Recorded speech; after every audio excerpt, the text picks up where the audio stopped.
But we're joined now by Greg Svensson. He's a partner at Brigg Macadam. Greg, many thanks for your time this morning. Quite a concerning development here, but of course China says the evidence is limited. Give us your assessment. Well, I'm not sure I would ever trust anything that comes from any announcements or responses that come from the CCP. So obviously they cannot be trusted. So I think I would have to lean on the US and the UK, and in this case, New Zealand, and trust their information more than the Chinese.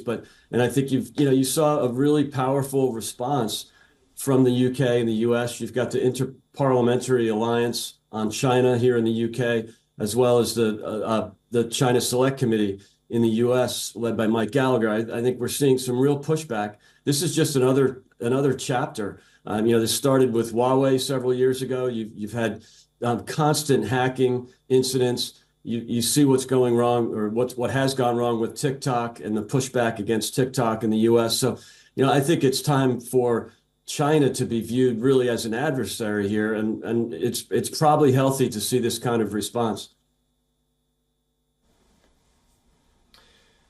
And Greg, of course, we're in a hugely significant year. We've got elections all over the globe, notably, of course, in the US and in the UK. So aspects of hacking in a year as pivotal as 2024 are extremely concerning, aren't they?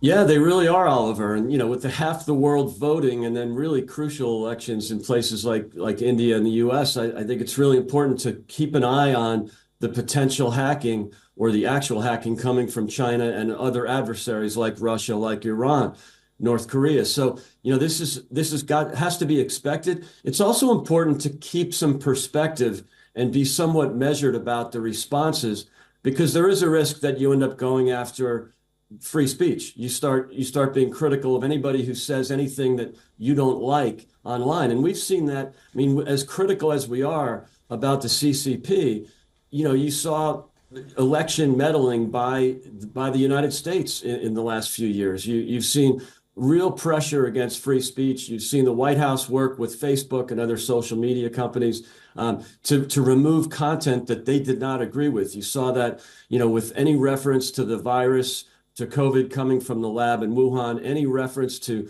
risks about the vaccination or the ridiculous lockdowns or face mask mandates.